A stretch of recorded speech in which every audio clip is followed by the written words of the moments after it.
when things are bad, a lot of people leave. That opens up opportunities for those that stay behind, and that is absolutely true. Borja Cuan is the co-founder of 415 Digital, breaks down how elite marketers scale in a fast-moving, AI-driven world without burning cash. I think a lot of times people experience discomfort and they don't understand that that's a good thing. Comfort is a bad thing. I took a lot of the lessons I learned having been an individual contributor or working for a company, for good managers, bad managers, all of that experience I brought with me so that I could then form an agency and take some of that and apply it to being a business owner.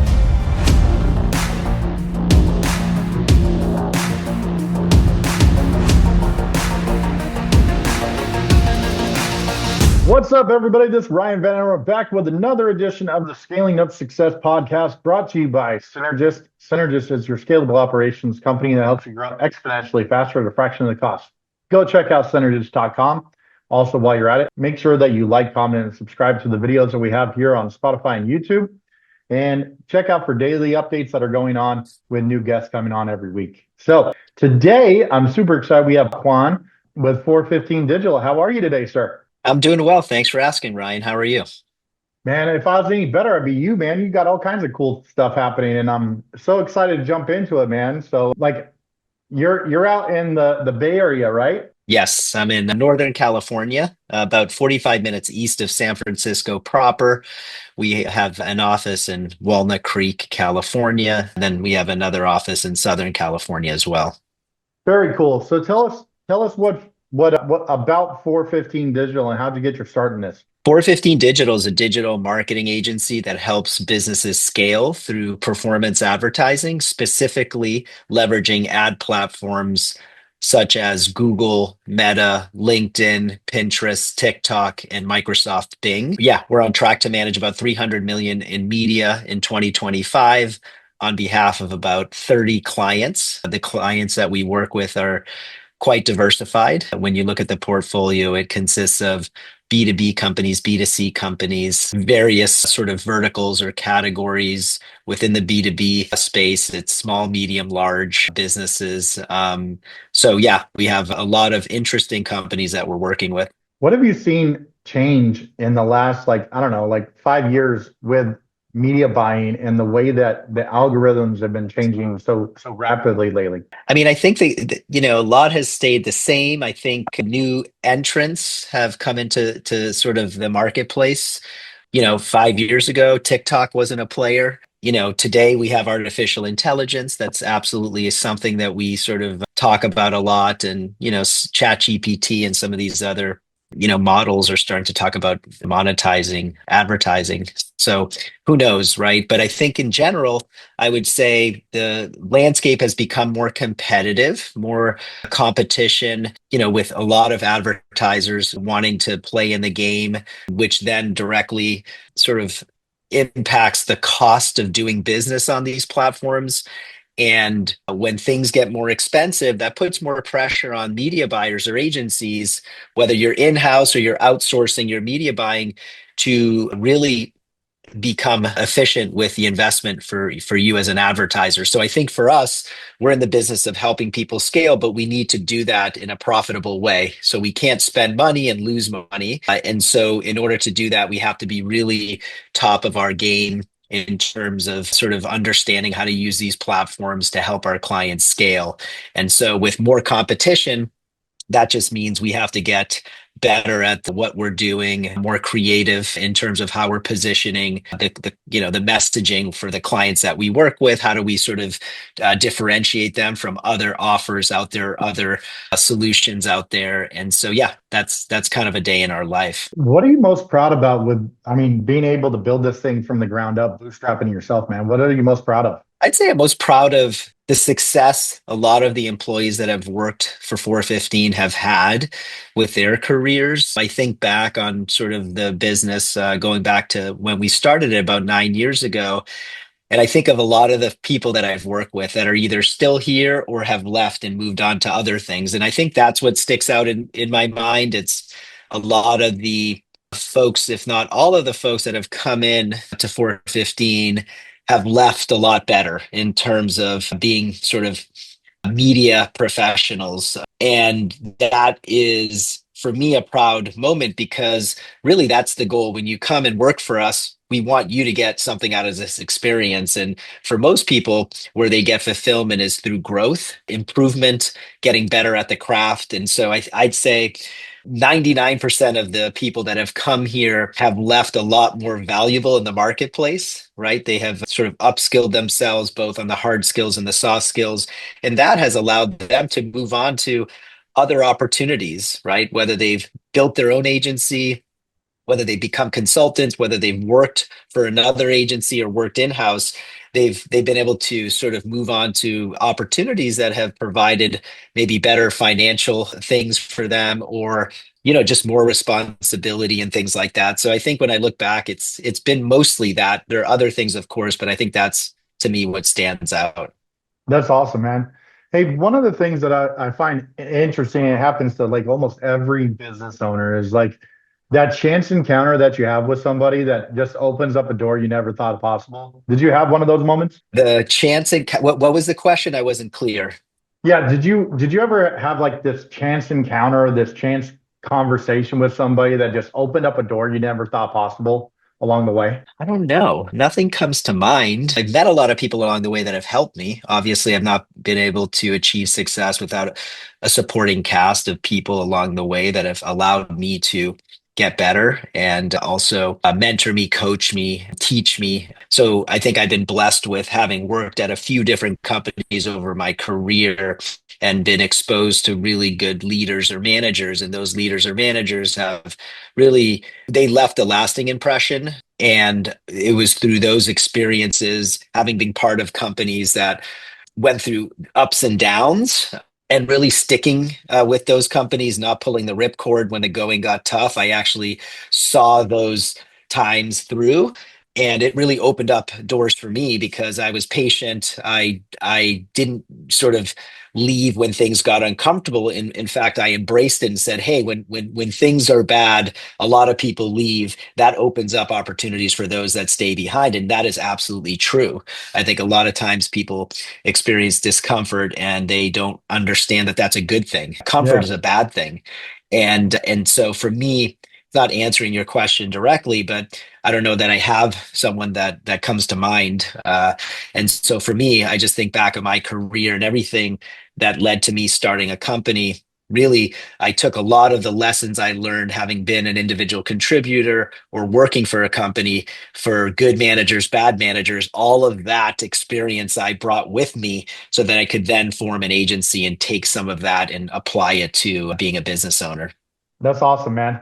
Hey, like with what you're doing, it always feels like there's like this, you're kind of at the tip of the spear, with ad buying and like how to stay in front of like the trends that are changing. Like what do you do to stay out front? Yeah, I handle more of the business operations versus the technical, overseeing the client services team, which is more technical in nature. My business partner has that responsibility for the business, but the way that we stay ahead is by having really good relationships with our partners, i.e., Google and Meta, who really of the 300 million that we're managing is probably 95%.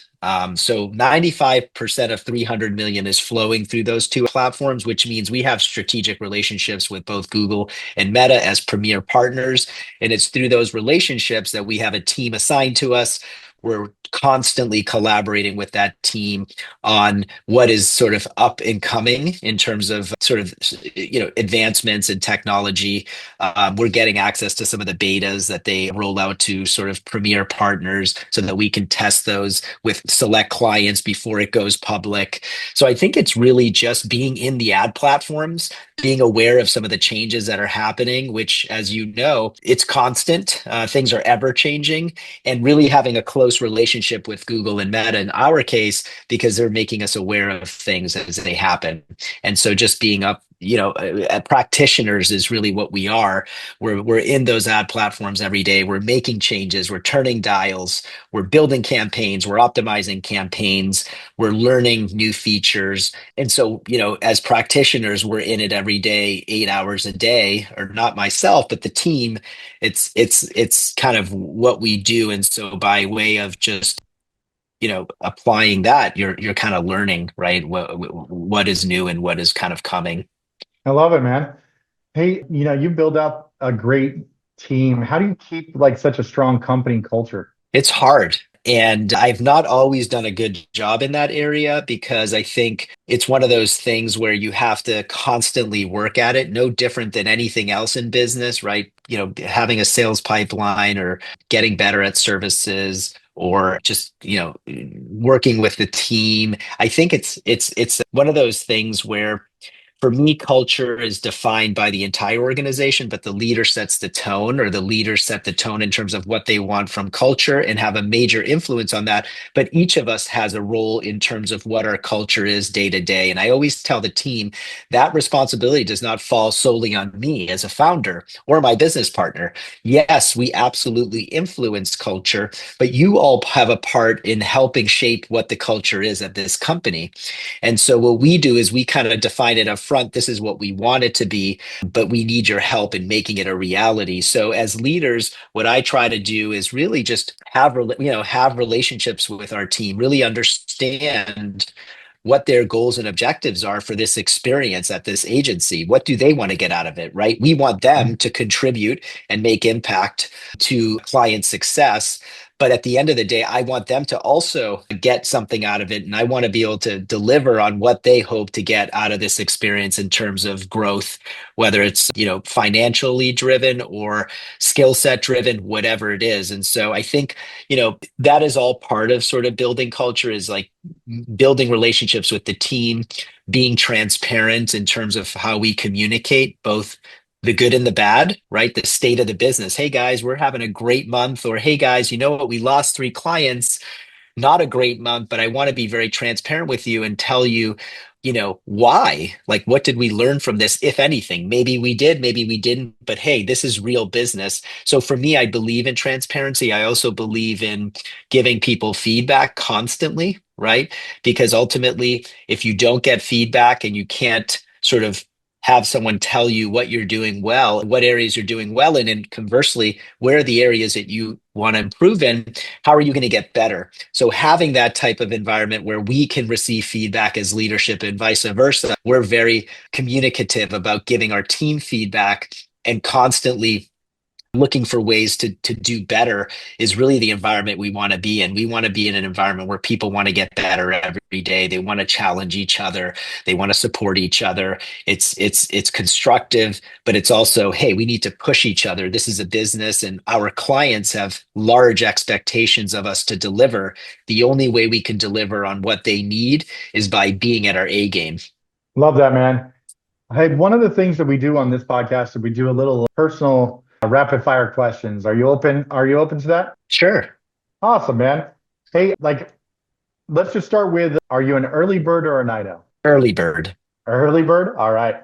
What's your favorite book that you're reading right now? I'm not reading a book right now. I listen to a lot of podcasts, but the last book I read, What's your I favorite podcast? believe it was my favorite podcast is probably the Peter Attia podcast. Nice. Very cool. Awesome. Coffee, tea, soda, energy drink? What's your beverage of choice? Coffee. Awesome. Bucket list. Do you have a bucket list travel spot? Anywhere where the water is crystal clear and warm. I'm a big tropical person, so we travel to Hawaii quite a bit because from California it's only 5 hours. So yeah, for me, I'm all about the beach. Awesome. If you had a superpower, what's the one superpower you would want? The ability to fly. I like it. Do you have a favorite cheat meal? Oh yeah, my favorite cheat meal is probably it's a combination. I eat a lot of meat, so for me, having a hamburger with the bun is like a cheat meal, or I really like a deep dish pizza. There you go, man. I like that one.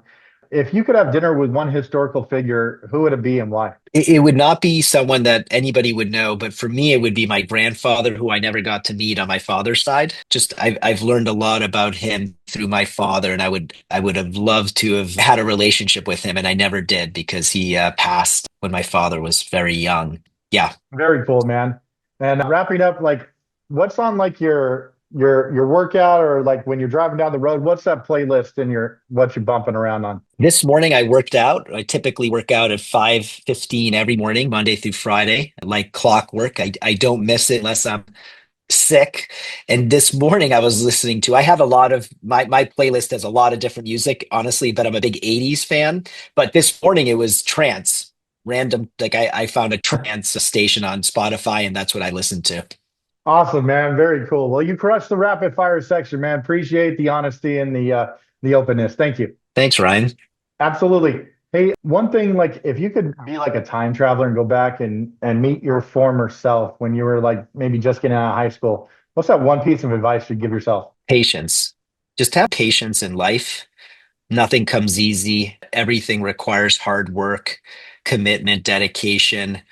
Just not losing sight of that is really important. And I think had that early in my career for some reason. I had a lot of patience, and I think it paid dividends. And I would just, tell myself, or in my case, I have two young children. I would tell them, be patient, put in the time, put in the work. Ultimately, the cream rises to the top.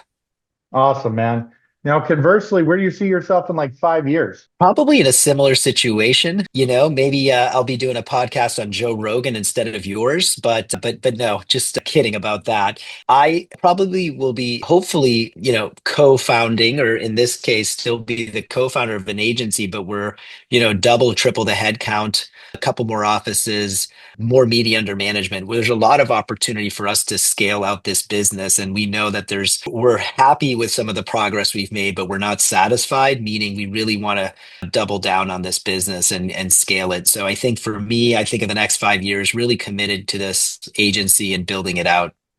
Awesome, man. Well, if people are interested in your services, how can they get a hold of you? We have a contact us form on our website, four15digital.com. There you can learn more about our services, read some client success stories, learn more about our culture. And then we have a contact us form. If you fill that out, we get back to you same day. And for anybody who's listening who has a business and is investing in digital marketing and is interested in us coming in and doing an audit of their programs, happy to offer that free of charge to anybody that needs some advice on kind of digital marketing. Awesome, man. Well, Borja, it's been a great time chatting with you today on our podcast, and thank you so much for your time. Thanks for having me, Ryan. Awesome. Once again, Ryan Van Oren signing off of the Scaling Up Success podcast brought to you by Synergist. Once again, go ahead and like, comment, and subscribe to all of our channels on the Spotify network, Apple, and YouTube. Thank you so much for tuning in today. Until the next time, stay blessed, everyone. Take care.